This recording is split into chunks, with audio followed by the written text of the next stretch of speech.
entreprises, quels exemples concrets démontrent l'accélération depuis le Covid des méga-tendances du digital et de la transaction énergétique? Donc nous, on est une société qui distribuons des informations dans l'univers de la blockchain. Donc on est absolument dans les méga-tendances du digital.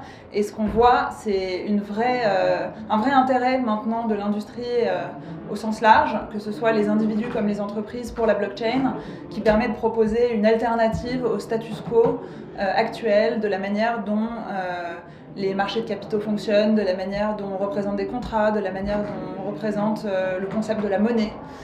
Donc c'est clairement quelque chose dont, chez Kaiko, on est très impacté par l'accélération de la volonté peut-être de remettre en question un peu les choses. En mars, au début du Covid, il y a eu évidemment une grosse chute des marchés globaux, internationaux, financiers, et auxquels les grandes banques centrales ont répondu par l'impression de monnaie en grande quantité.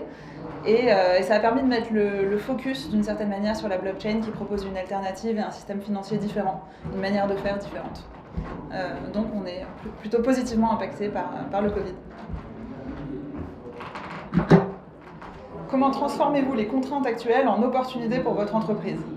Alors il y a une réalité qui est que la blockchain est un écosystème très international. J'ai tendance à beaucoup voyager.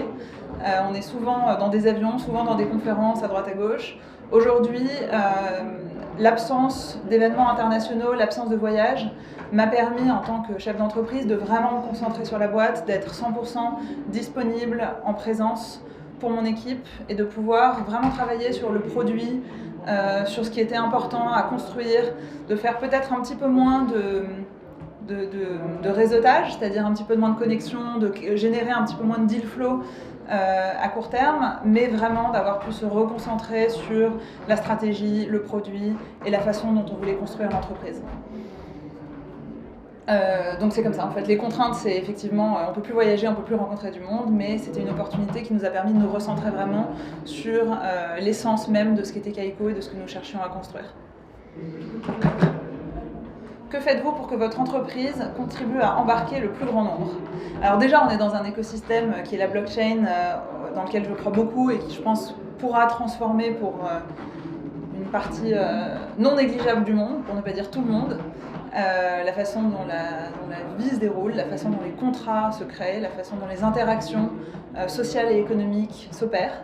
Donc, je veux contribuer en tant qu'entrepreneur et via ma société au développement de cet écosystème qui est la blockchain. Et Kaiko, en fait, ma société, donc nous sommes une boîte d'infrastructure sur les données de marché, c'est-à-dire qu'on apporte une transparence et une visibilité sur les prix et les volumes dans cette industrie. Pourquoi c'est important? Toute industrie sur laquelle il n'y a pas d'information sera une industrie dont le développement va être lent, tout simplement. Les gens ne vont pas aller dans une industrie où l'information n'est pas accessible. Et nous, notre métier chez Kaiko, c'est de rendre cette information accessible au plus grand nombre, de façon transparente, de façon fiable. Et c'est comme ça qu'on contribue à embarquer le plus grand nombre de gens dans l'écosystème de la blockchain et de contribuer au développement de l'écosystème.